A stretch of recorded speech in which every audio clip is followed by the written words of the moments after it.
Kenny, I'm not happy. I want a divorce. Kenny felt a pang of shock, though he had sensed something brewing. Amelia, his wife of nearly 2 decades, had been confiding in her friend Jenny, who claimed expertise in marriages despite having gone through 3 divorces herself. Kenny, are you listening? I said I want a divorce. Yes, Amelia, I heard you.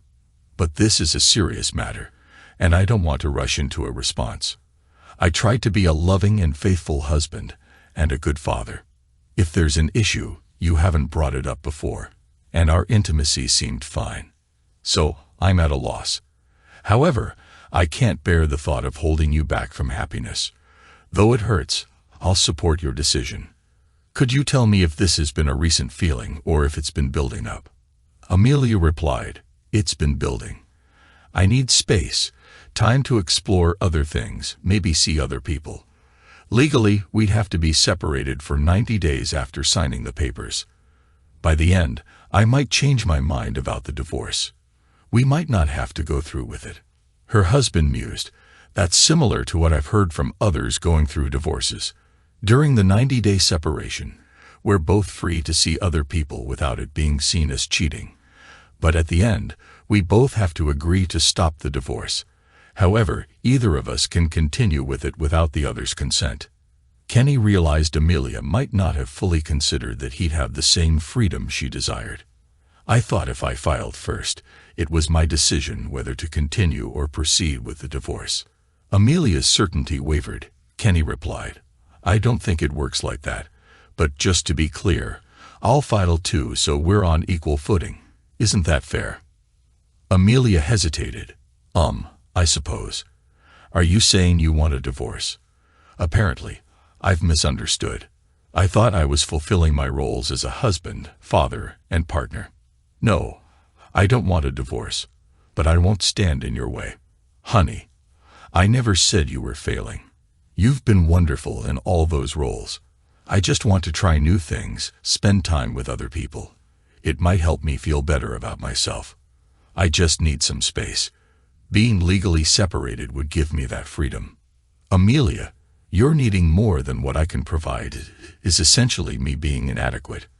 He let the weight of that statement linger before adding, Have you already consulted a lawyer and had the papers drawn up? Ignoring his remark about feeling inadequate, she replied, No, I haven't gotten the papers yet. I'll be using J.R. Lewis. He handled Jenny's divorces. There it was. Amelia confirmed the source of this latest push for more from their marriage. Well, I'll likely have my cousin Karen handle my side of the divorce. Karen, the one you call the witch from hell. Now, Amelia, I know you're not fond of Karen, but she's actually a decent person. Her reputation as a witch comes from her tough courtroom demeanor. She's a fierce advocate for her clients, regardless of gender. Ironically, after the last family barbecue, probably due to a bit too much to drink, Karen volunteered to handle my divorce, for free if I ever needed it. Kenny continued, Well, we have a lot to discuss. I suggest we take the next 2 weeks to prepare for the separation/divorce, so we can start the separation on the 1st of the month. Does that work for you? I suppose. I don't see why we have to do anything before the separation starts.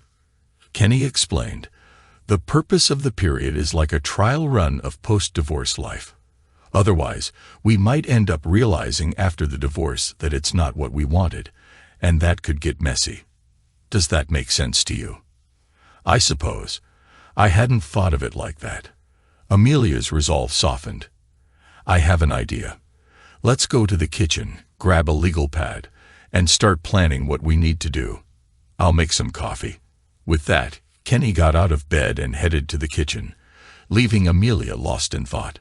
By the time Amelia joined him in the kitchen, the coffee was brewing, and Kenny was jotting down notes on the legal pad. All right. Kenny continued. There's a lot to consider. I guess we should start with the kids. What do you mean? We'll have to explain to them what's happening, and we need to make sure we both say the same thing. And most importantly, we need to assure them that our divorce isn't their fault. Amelia grew worried. Their daughters were sensitive and might not handle the news well. I don't think we need to tell them that much. Can't we just wait the 90 days, and maybe we won't have to say anything at all? But dear, how will you explain it to them when they ask, why doesn't Daddy live here anymore?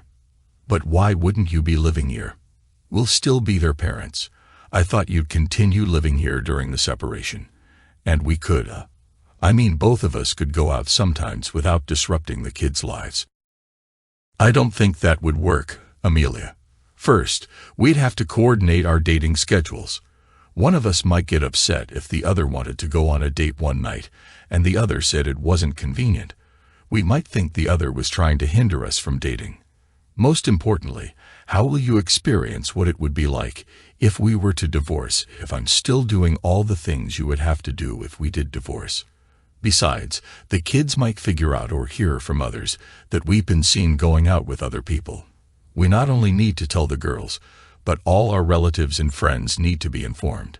Otherwise, they might think we're cheating on each other.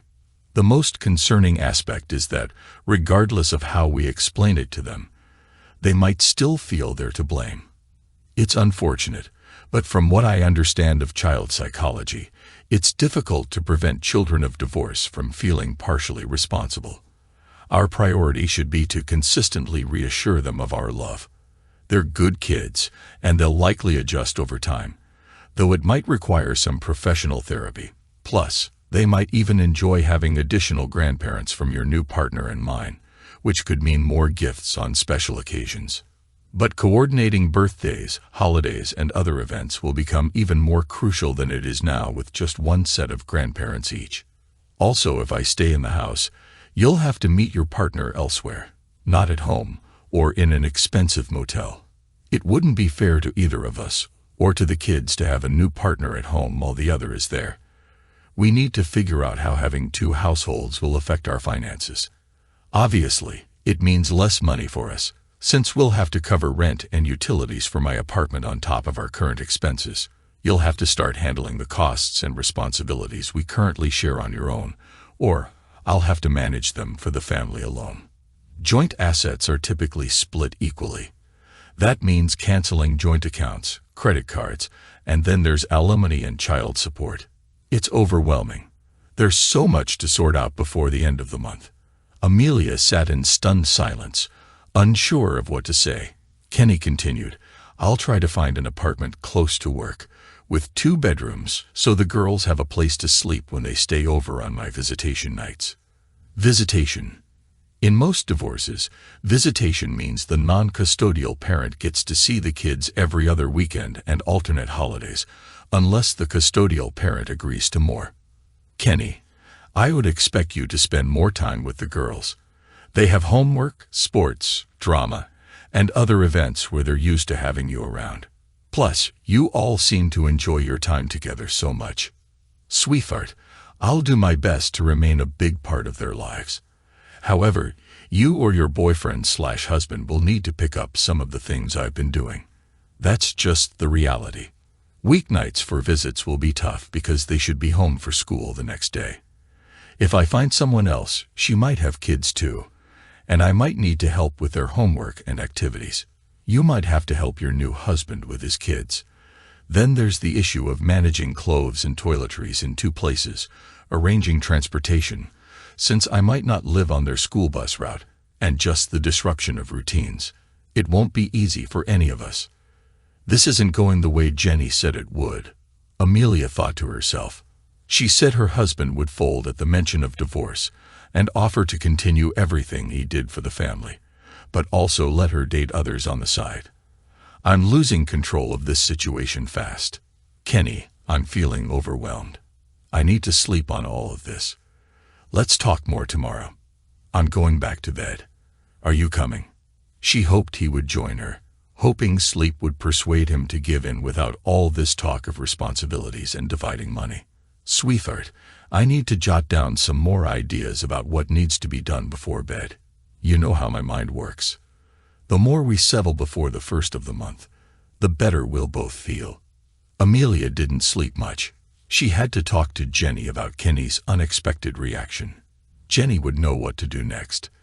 That assurance finally allowed her to drift off.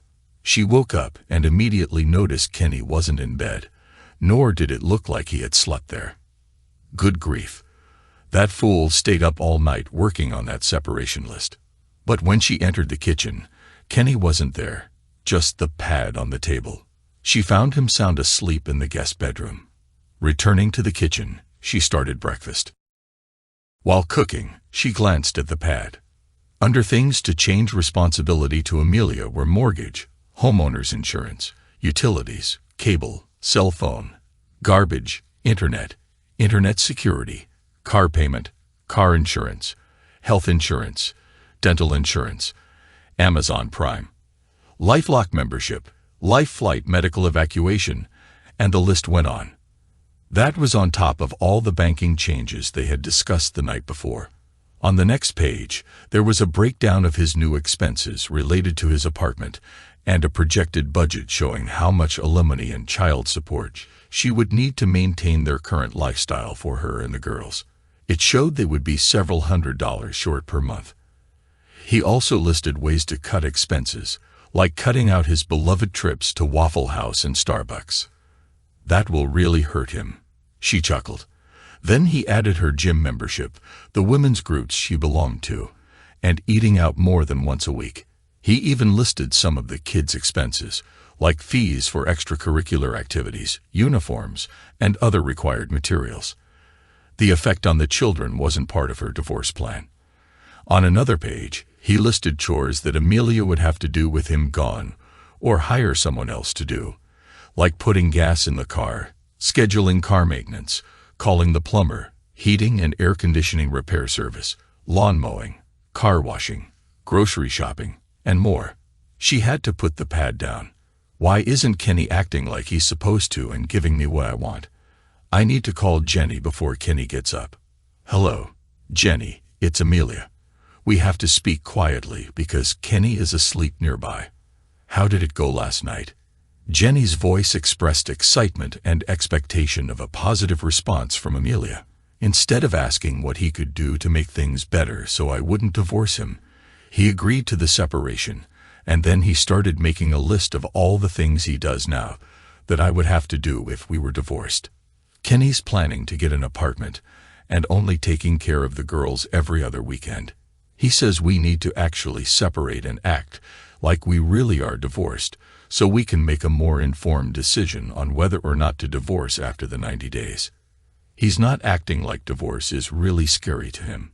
What should I do? Amelia, Amelia, Amelia, silly girl. He's just trying to trick you. He's bluffing. There's no way he will sign any real papers. It's pathetic that he has to list all the little things he does to make you think you need him more than you do. Bottom line, you've got control of the kids, and you've got control of the area between your legs. Those two things alone will keep him in line. It's all talk on his part, don't worry. Before long you and Thomas will be doing the mambit in bed, and you will still have your husband and home. I hope you're right, and Thomas better be worth it. Well, Kenny hasn't really done anything yet. I'll stay strong at least until I see what he's really going to do, if anything. Thanks, Jenny. He's getting up. I have to go. Anxiously, Amelia asked, Hey, Kenny, would you like some coffee? Her husband staggered over to the coffee pot and replied, Having coffee that late last night was not a good idea. Barely got any sleep. Why didn't you come to bed with us? Well, I was on my way, but I didn't trust myself. Sweetheart, we're still married. I belong to you and you alone, at least until the separation. Can't we keep acting like husband and wife until then? I'm afraid not. I'm more convinced than ever that we need to start the separation process as soon as possible. Even though it won't officially start until the first of the month, it really began the moment you said, I'm unhappy. I want a divorce. It'll be tough for me, but I truly want to see you happy, even if I'm no longer a big part of your life. Kenny, you keep forgetting. It's just a separation, not a divorce. Relax. Give me some time to figure things out, and I bet we'll stay married, and things will be even better than before. I wish I could believe that. I've decided to take the day off. Billy can supervise the repair crews for a day. That way, I can start setting things in motion for our separation. These changes won't take effect until the first of the month, so we'll have 90 days to really experience what divorce would be like. By the way, I'll withdraw more cash than usual for both of us. You'll need to use cash until we can get your own credit and debit/ATM cards. Luckily, we both have separate checking accounts in addition to the joint account.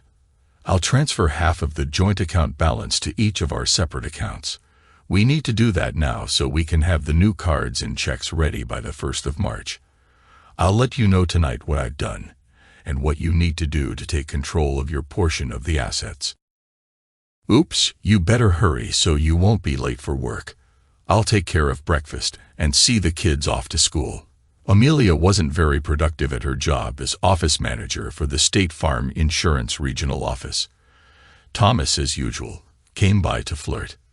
He was tall, with wavy hair and a smile that could make women melt. After telling Amelia how beautiful she looked and how unappreciated she must be, he asked when they could make beautiful music in the elevator again. What she really wanted to ask was when they might have some alone time to do more than they already had. Amelia began to feel excited again and told Thomas that it wouldn't be much longer before they could be together in a more comfortable setting.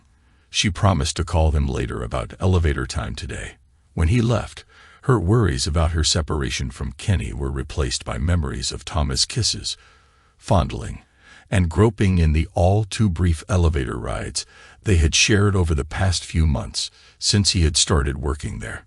When Amelia got home from work, she could see evidence that Kenny had been there during the day. She felt emotionally better prepared to deal with him regarding all the financial matters he had discussed. It seemed simple. She had 90 days to fool around. They would stay married. And then she would try to figure out how to have sleepovers with Thomas without getting caught. Sitting down at the kitchen table, she looked at the legal pad again. Kenny had added a few more items to the list. Then she noticed a new list titled Possible Women to Date. There were 2 columns. Women who have already expressed interest and women to see if they are interested. The columns weren't long, but the names in the first column shocked her. One was her own sister, Erica. That witch. Amelia immediately called her. Erica greeted. "Hey Amelia, how's everything?" "How dare you try to steal my husband, Amelia? You tramp." "Whoa, hold on there. What on earth are you talking about?" "Kenny showed me a list of women interested in dating him, and your name was on it. I don't know about any list, but one time, after a bit too much to drink, I jokingly said if he ever smartened up, I'd apply to be your replacement." "Wait, why would he show you a list like that? Is there trouble in paradise? Did you catch him, or did he catch you with someone else?" "No, it's not that. I just told him I needed some space, time to myself, to explore new relationships." Erica cut in. "Aha, so you're the one exploring outside the marriage. Who is he, or are there multiple people?" "No, I haven't been with anyone else yet. Kenny and I are just separating for 90 days to decide if we want to stay married. It's not a big deal. It sounds like you got someone in mind, but frankly, I don't care." "So, you're saying soon you'll be legally separated, and if anyone wants Kenny, you won't do anything about it. Let me know the date, and I guarantee that 1 second past midnight, I'll be calling him, begging for a date, offering my body however he wants, and assuring him I'm not my sister, and I'll be loyal to him forever. You'd better stay away from him, or what, big sister? You're powerless with the legal separation in place, and the irony is, you're the one who initiated it. For years, you've boasted about what a great provider, husband, and father he is. And now you want to throw it all away. How foolish can you be? Did you suddenly turn blonde? Like I said, let me know as soon as he's available." Amelia tried to calm down after the call, but looking at the list of women didn't help. There was Jenny, his secretary for 6 months, a single mother of one, much younger than Kenny. She was first on the list, indicating her interest in dating her husband. Probably desperate for a sugar daddy, Amelia thought. 2 names were women from the neighborhood, one of them married. I guess that's what the M next to her name meant. The other 2 sounded like Kenny's coworkers. He had done a lot of handyman work for the neighbors, building up his business from his college days as a handyman. I guess he was looking at the women's plumbing as well as their house's plumbing. 3 women were simply noted as waitress at Waffle House, barista at Starbucks, and clerk at Walmart. I wonder how many other women find him attractive. I really didn't think he would date during a separation. Maybe he already has someone in mind. Kenny entered the house and saw his wife looking over the legal pad. He knew what the next topic of conversation would be. Well, Kenny, it seems you haven't wasted much time finding a replacement for me. My own sister, how could you? I was just trying to catch up with you and your choice of companionship. What? What do you mean? I don't have a boyfriend.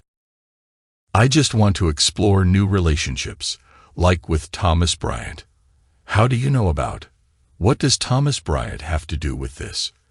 I was at Walmart today and bumped into Sylvia, your boss's secretary, on her lunch break. She's a notorious gossip. Don't believe anything she says. After a pause, Amelia couldn't resist asking. Out of curiosity, what did she say? Sylvia said, I hear you're good friends with one of our new associates, Thomas Bryant. I must have looked confused because she explained, since he visits your wife's office several times a day, and you have lunch together every day. I asked Amelia what was going on. You know our president has a strict policy on intra-office fraternization. Anyway, she explained that Thomas was an old college buddy of yours, and that you all hang out frequently. I acted like I remembered and said, oh yeah, Thomas. So that's why I think Thomas is at least one of the men you're interested in during the separation. How far have you 2 gone in your exploration? I was just trying to get that visit body out of my business. Thomas is just a friend. We haven't done much except talk, and I guess he might be someone I'd want to date. He's very kind to me and compliments my looks, even when I'm not at my best. Anything new? Have you 2 been up to anything you wouldn't want me to know about? Amelia's face betrayed her as she quickly recalled the elevator scenes. More importantly, have you 2 done anything his wife would object to? Wife? He's not married. Who told you he was married? What kind of woman do you think I am? Well, you don't seem very inquisitive about the men you're interested in. Let me pull up his Facebook page again. That's where I got the info. After a minute of searching, Kenny continued, Is that Thomas Bryant? Yes, it is.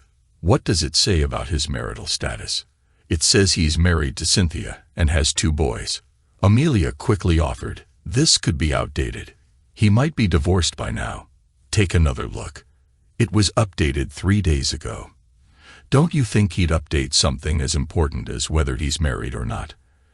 And look at what his wife wrote recently. The boys and I can't wait to join Thomas when school's out.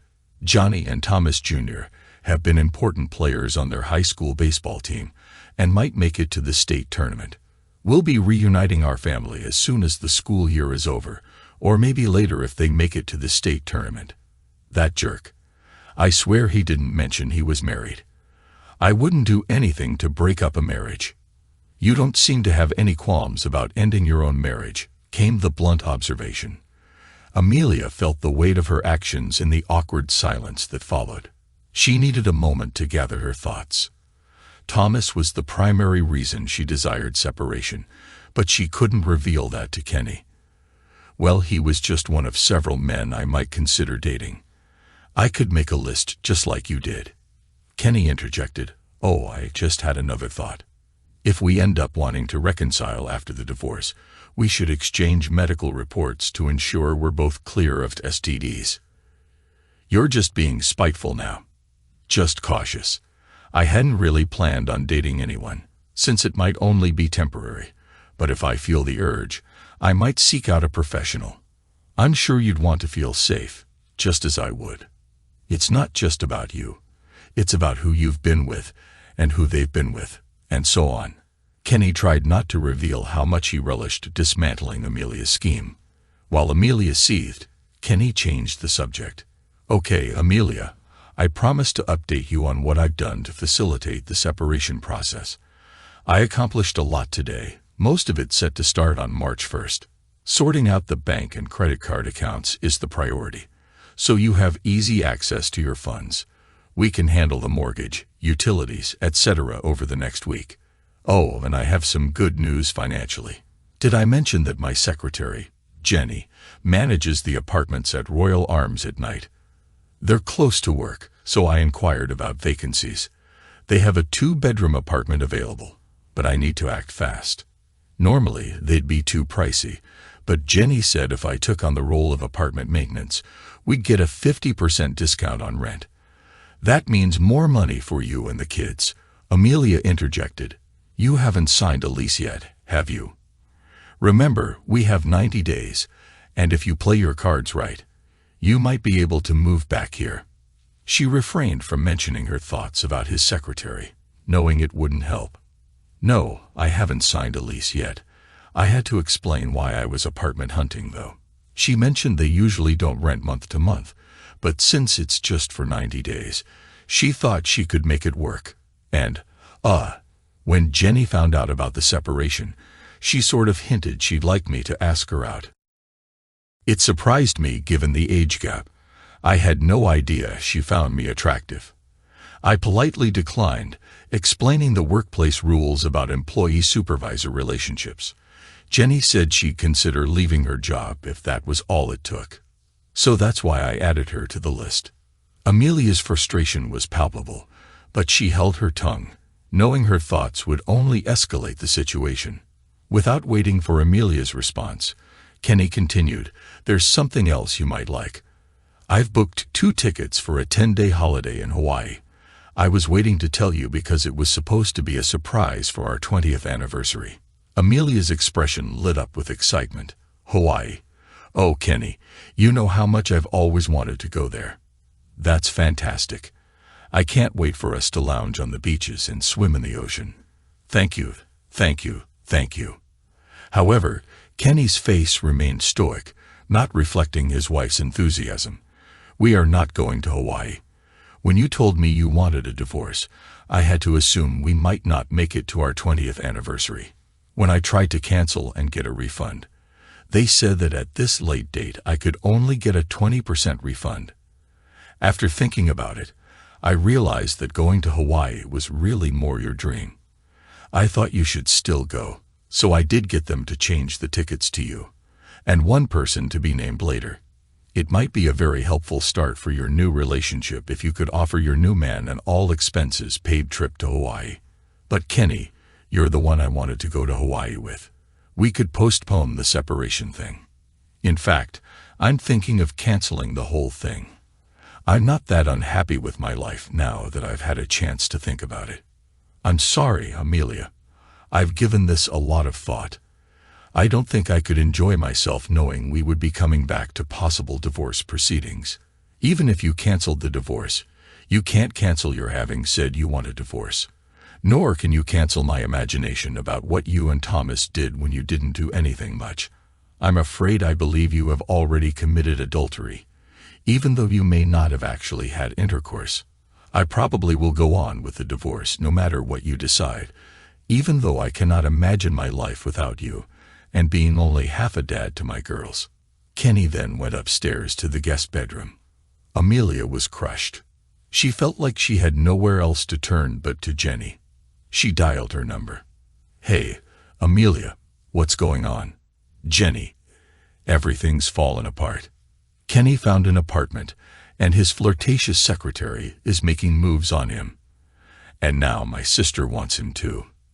And to top it off, he gave me the tickets to Hawaii for our anniversary, but won't go with me.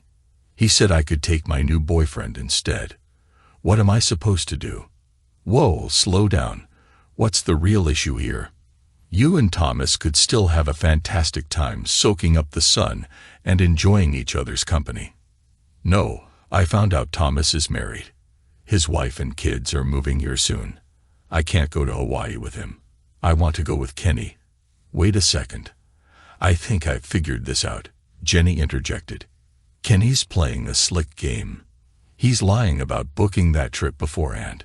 It's a ploy to make you feel guilty and drop the divorce. Call his bluff and he'll cave.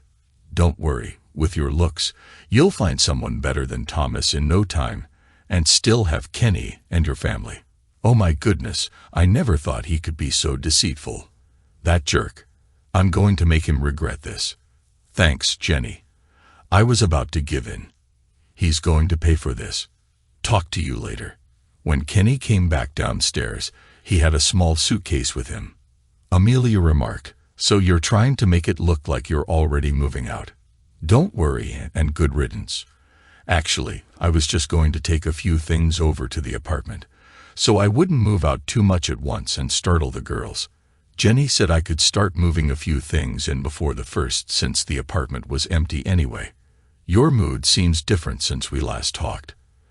Let me guess, you've been chatting with your marriage expert, Jenny. If you want to keep our marriage going, you should consult a marriage expert. Jenny's more of a divorce expert. That's all she's been successful at. Don't try to take shots at Jenny. She's on my side. She was the one who saw through your scheme about the Hawaii tickets. You made up that story just to make me drop everything. It won't work. I still want the divorce, and I can't wait for the separation. There are plenty of guys out there who want me and will give me what I need. You're right about one thing, at least. There will be plenty of guys interested in you. I've always felt like the luckiest man alive to have such a beautiful partner, a great co-parent, and, until recently, a loyal wife and lover. What you're wrong about is the Hawaii trip, and I can prove it. Call Lois Perez at Flightright Travel Agency. She's the one who arranged the trip. Here, I'll call. Flightright Travel, Lois speaking. We've got some great last-minute deals you don't want to miss. How can I help you? Lois, it's Kenny Hughes again. My wife is on speakerphone with me. It's okay now to tell her about the trip. She had some questions. Sorry, Kenny, it's disappointing you won't be able to go. You were really looking forward to surprising your wife and enjoying the getaway. Mrs. Hughes, what questions do you have? What exactly does this trip include? Amelia snapped. It's our 10-day two-island trip, our most popular package. It covers hotel, meals, transportation, hula lessons, lua, tiki dancers, surfing, swimming, and dancing, all in a romantic setting. I've been with my husband a couple of times, and it's really spiced up our marriage. And when did my husband book this trip? Amelia was certain this would expose the ruse. Let's see, according to my notes, he first called about 3 months ago, chose this trip 2 months ago, and paid for it 2 weeks after. Yesterday he called to cancel and get a refund. I could only give 20% back. I was surprised. He said to go ahead, and you would find someone else to go with you. That tells me what kind of husband he is. You're one lucky lady. What other questions do you have? You need to tell me the name of the other person as soon as possible. I can't reserve the plane tickets until I have the person's name. No other questions. I'll call with the name soon. Amelia tried to think what Jenny might say based on this information. Within seconds, she knew. You think you fooled me again, don't you? You've worked a deal with that Lois woman to pretend you had planned the Hawaii trip before I said anything about divorce. Well, I'm smarter than that. She was proud of herself for figuring it out without Jenny's help. Kenny let out a heavy sigh and suggested, "What about your parents?" What do my parents have to do with this? Who do you think was going to take care of the girls while we were away? Come on, let's give them a call. Amelia was taken aback. No, you don't have to do that. I need some time to think. Sorry, Amelia, already dialed. But Kenny, the call was picked up by her mother who saw the caller ID. Amelia, how are the girls? Good to hear from you. Hi, Mom. Amelia replied uncertainly. Hi, Mom. It's Kenny.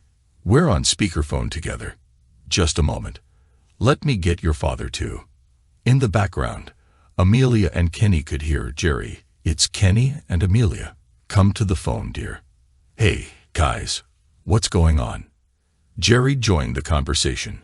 After Amelia remained silent, Kenny spoke up. This is about the Hawaii trip. Amelia knows now, so you don't have to keep it a secret. Son, we're really sorry to hear you can't go on the trip. You didn't give us much detail when you called this morning. I hope everything's okay. When you called to say you wouldn't need us to babysit during the Hawaii trip because you weren't going, it was disappointing. We were looking forward to having the girls with us for 10 days, and we felt sad for Amelia that you couldn't go with her. We know how much she wanted this trip. Have you decided who to take yet, Amelia? One of the girls. It would be hard on whichever one was left behind. No, Mom. I haven't decided yet. How long ago did Kenny talk to you about the Hawaii trip? I'm not sure. Jerry, do you remember? It was at New Year's, wasn't it? 2 to 3 months ago. He wanted to give us plenty of notice so we could stock up on junk food. Those two can really eat and never seem to gain an ounce. Amelia's mother interrupted. Kenny, is something wrong? Why are you asking when Kenny talked to us? Is there a problem between you two? Oh God, are you breaking up? Amelia responded, No, Mom, well, not exactly. We decided we needed some space, some time away from each other for a while, to recharge the marriage battery, and then probably get back together. Kenny interjected, Amelia, I can't lie to your parents. They've always been honest and straight with me. Mom, Jerry, last Sunday night, Amelia told me she wanted a divorce. Gasps could be heard on the other end of the line. Amelia tried to explain, That's not what I meant to say, Dad. The first step in divorce procedures is a 90-day separation. I wanted that time to focus on myself, explore new opportunities, and improve myself so I could be a better wife and mother afterwards. Bullshit, Jerry exclaimed. I know hippie, liberal bullshit when I hear it. Amelia, do you have a boyfriend on the side? No, Dad. No, not really. Kenny wanted to say something but decided against it. Jerry continued as sobs from his wife could be heard in the background. Well, it sure sounds like it to me. I can't believe you would do something like that. We raised you better. I'm so disappointed. Don't expect us to be polite to your new man, Amelia. We're sorry, Kenny. At least will you promise that you'll still let us see our grandchildren after the divorce? Amelia, now sobbing as well, jumped in before Kenny could answer. There's not going to be a divorce. Kenny has blown this all out of proportion. I take it back. No divorce. No separation. I'll talk to you later when things calm down. Kenny looked at Amelia as she cried. Finally, he spoke. You need to get yourself together. The girls will be home soon. Then he headed to the door with his suitcase. Where are you going? Didn't you hear me? I don't want a divorce. You don't have to go anywhere. Amelia, you decided on your own that you wanted a divorce without discussing it with me first. Now you think you can just decide we're not getting divorced because things aren't going as you hoped. You didn't seem to realize that I have a say in this too. After what I've learned about you in the last week, I'm not so sure that divorce isn't a good idea. I'll be grabbing a sleeping bag from the garage and staying at the apartment tonight. Kenny, please stay. I'm sorry. You said everything was fine before I brought up the idea of divorce. Can't we just forget it and go back to how things were? He said you were happy. I was happy, really happy. But I can't forget that you said you were unhappy and that you had your separation fling with Thomas all planned out. As far as I'm concerned, you've already committed adultery. Karen told me it would be easy for her to draw up the divorce papers, since it's the standard procedure. She'll probably have them ready by tomorrow. Amelia stood her ground. I refuse to sign those papers. It won't matter. All she needs to do is ensure you're officially served. She might even do it at your workplace for more witnesses. Maybe she'll even serve Thomas with alienation of affection. I could go as far as serving your boss with violation of company policies, but that would mean both of you losing your jobs. I need you to be able to take care of the girls after the divorce. Maybe I'll just talk to Thomas's wife. That should be enough payback for him. Why are you being so harsh? I love you and you love me. Is there anything I can do to make it right?